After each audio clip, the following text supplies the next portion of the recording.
এই জন্য আল্লাহ বলেছেন দুনিয়া আজকে ঠিক আছে, কিন্তু একটা সময় আসবে এই দুনিয়া আমি ধ্বংস করে দিব।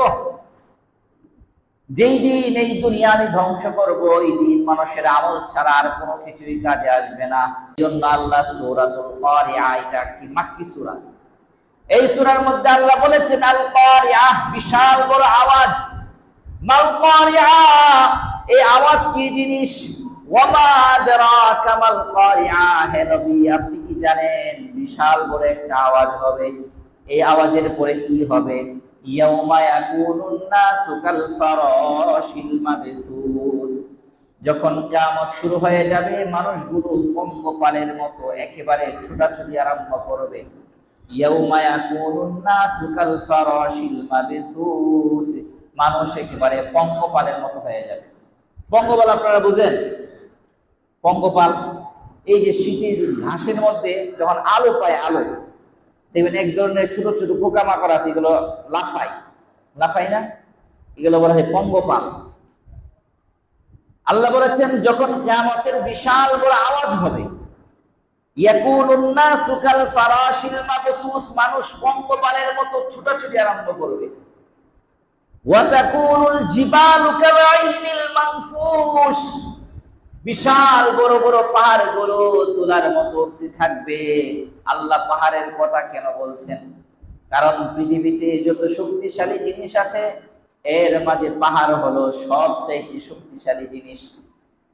ভূমিকম্পে বিশাল বড় বিল্ডিং ধূলিসাৎ হয়ে যায়, দেখছেন না?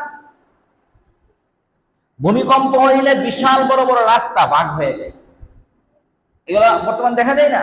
দেখা যায় তো। কিন্তু আপনি কখনো শুনেছেন ভূমিকম্পের কারণে পাহাড় দুই ভাগ হয়ে গেছে? শুনছেন? বিশাল ভূমিকম্পের কারণে পাহাড় একেবারে মাঝখান দিয়ে ফেটে গেছে, শুনবেন না আপনি? এই জন্য 120 তলা 10 তলা যদি 9.সেলসিয়াস মাত্রায় ভূমিকম্প হয়, ওই 20 তলা সাথে সাথে শেষ, সুনামির মতো একেবারে ধূলিসাৎ হয়ে যাবে। কিন্তু আপনার পাহাড় ভাঙে? পাহাড় ভাঙে না। জি, পাহাড় এত শক্তিশালী, এই কথা আল্লাহ বলতেছেন। ওয়া তাকুনুল জিবালু কালাইনিল মানফুস, যখন কিয়ামতের ভয়াবহতা শুরু হবে তখন পাহাড়গুলো তুলার ধুনির মতো বাতাসের মতো উঠতে থাকবে। পাহাড় ওই দিন কি কাজে আসবে? এতক্ষণ যে বয়ান করলাম ওইটা। ফাআম্মা মান সাকুলাত মাওয়াজিনু, যাদের আমলনামা ওই দিন ভারী হবে, ফাহুয়া ফি আইশাতির রাদিয়া, তারা ওই দিন জান্নাতে যাবে। কোথায় যাবে? জান্নাতে। ওয়া আম্মা মান খাফফাত মাওয়াজিনু, ওই দিন যাদের আমলনামা হালকা হবে, ফাউম্মুহু হাওিয়া, তার ঠিকানা হবে হাওিয়া। এখানে আল্লাহ তাআলা চমৎকার একটা কথা বলেছেন, উম্মুহু হাওিয়া। এটা কিন্তু সূরা কারিয়া, ছোট্ট একটি সূরা কোরআনে।